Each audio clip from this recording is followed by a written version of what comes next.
we're going to talk about layoffs. 2024 has been the year of the layoff. So a lot of layoffs have happened this year. In the last 2 quarters of the year, specifically, layoffs have kind of been picking up. And this is due to a whole bunch of factors.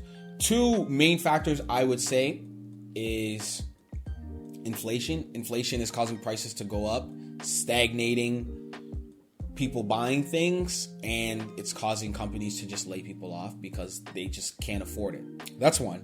2 is interest rates. Interest rates have a really big part to play in the economy. Interest rates really started to go up at the end of 2021, early 2022. And we didn't really feel them until, I guess you could say, the mid 2022, end of 2023, and now we're really starting to feel it now. And this is because of a thing called response lag. So response lag, really and truly, also known as impact lag, is the time it takes for monetary and fiscal policies to affect the economy once they have been implemented. And let me just break it down. Let me break it down so it's easy and concise to understand. So pretty much what that means is from the time that the Federal Reserve raises or cuts rates, there's a little bit of a delay, right? Because the economy is so big. The economy is so big that for the effect of the interest rates to fully work out, you need some time, right? Because think of all the sectors that are in the economy. You have hospitality, you have real estate, you have tech, you have entertainment. There's so many different sectors in the economy that it takes time for everything to fully work out, right? So you could see here, when the Federal Reserve cuts the federal funds rate, it can take 18 months before there is any evidence of that change's impact. I always get response lag in Valorant. You need to upgrade your internet, buddy. I think that's what that is. You need to upgrade your internet. You need a new internet package, man. So you could see how this response lag would really catch up to us in 2024 because, like I said, raising rates at the end of 2021, 22, that was end of 2021. We're in the end of 24. That's 3 years. So you could see how we're now feeling the full force of these interest rate hikes.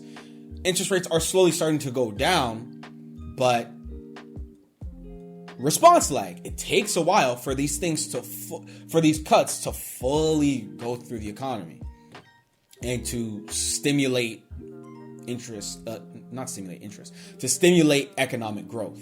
Like I've been saying, I've been hearing about layoffs here and there. You know, we've been hearing about some tech layoffs, but what really sparked my attention to talk about this and make this a topic was Boeing.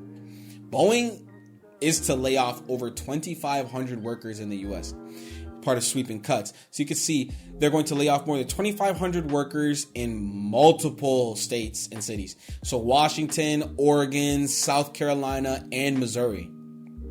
So that's all over. The debt-heavy U.S. plane maker is planning to cut 17,000 jobs, or 10% of its global workforce. And you got to think about this. They're doing this right before Christmas. So imagine end of November, mid-November, you're getting ready for Thanksgiving, you're starting to think about buying Christmas gifts, and you get laid off. It really sucks. It's not anything nice to hear about, but I mean, it's happening, and we're really starting to see these layoffs pick up. Because if we just zoom out and look at 2024, all the layoffs that have been happening, you could see companies like Tesla, Amazon, Google, TikTok, Snap, and Microsoft have conducted sizable layoffs in the first months of 2024. This was quarter 1, quarter 2. But if we look at this other website, layoffs.fyi, they track tech companies as well. there have been 149,000 layoffs. This is just from their tracking. So you can see here, because I also check marked some of these companies, they've done full layoffs. Like, I guess they're just going bankrupt, or they're shutting down their doors. You can see here, you see Alpha Sense, but look at these 100%. You got Forward, they're in healthcare, they've laid off 100%. Stoa, they're in education, they've laid off 100%. Exonic, they're in aerospace, so they're in, going to space. You can see here ShareFile, Mozilla, they've laid off 30%. Like, these layoffs are starting to pile up. And you can see it's a lot of tech. It's a lot of tech because tech doesn't do well in high interest rate environments. Tech, they're all about growth. They take out debt at low interest rates and they try to expand as much as possible and then pay off those loans. But you can imagine when interest rates get high, it's really hard to take out those same loans you would take out at 1%, 2%, 0.5%. It's very hard to take out that same debt because it's much more expensive. So it's hitting tech really hard, but you can see that it's starting to hit manufacturing. Boeing, they're not laying off. They're not laying off people in production or engineering. They're laying off manufacturing.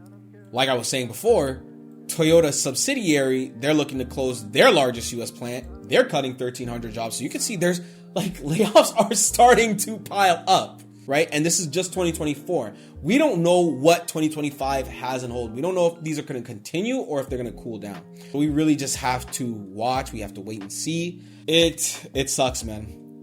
It really sucks. And it's not just the United States. It's happening in Canada as well. You could see here, this law firm, I don't know why this law firm was tracking layoffs in Canada, and I don't know why this says COVID. And you could see this was updated as of November. Salesforce, Rogers, Kinaxis, General Motors. Canada has a strong auto industry presence as well.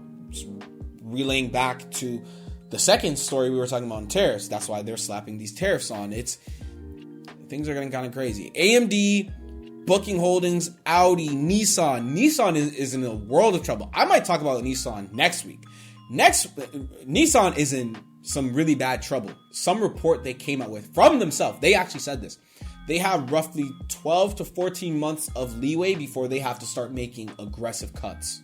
And whatever that, I'll let you determine what that means. That's another crazy one I actually want to touch on. But you can see here, the layoffs, Nissan, Aimco, Manulife, Dropbox, Volkswagen.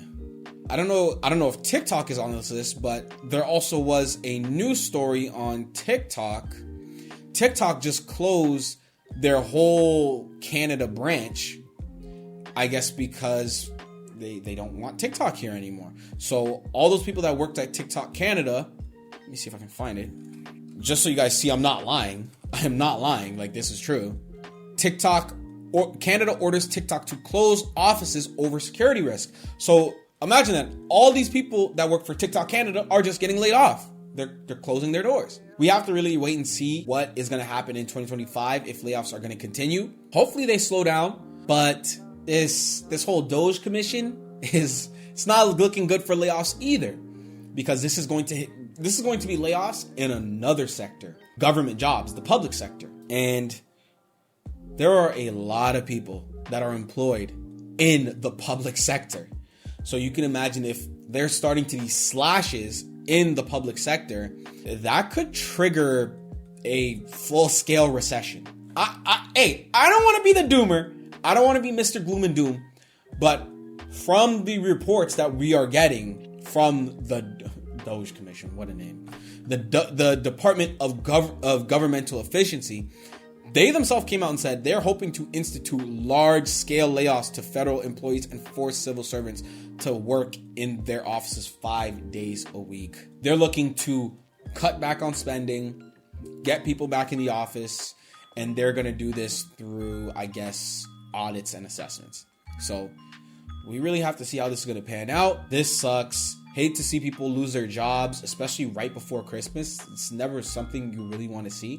What I'm hoping happens is either the economy starts to slowly turn around and these people are able to get positions at just other companies, or they take the time off. They're fortunate and blessed enough to take the time off in between transition and gain new skills and open new career paths and maybe jump into another sector that's maybe a bit more secure for their job. We'll have to see how this goes. Getting fired before Christmas means you get that long vacation. I don't know if you wanted that long. Pause. But hey man, we're gonna have to see how this plays out. We really have to see how this plays out.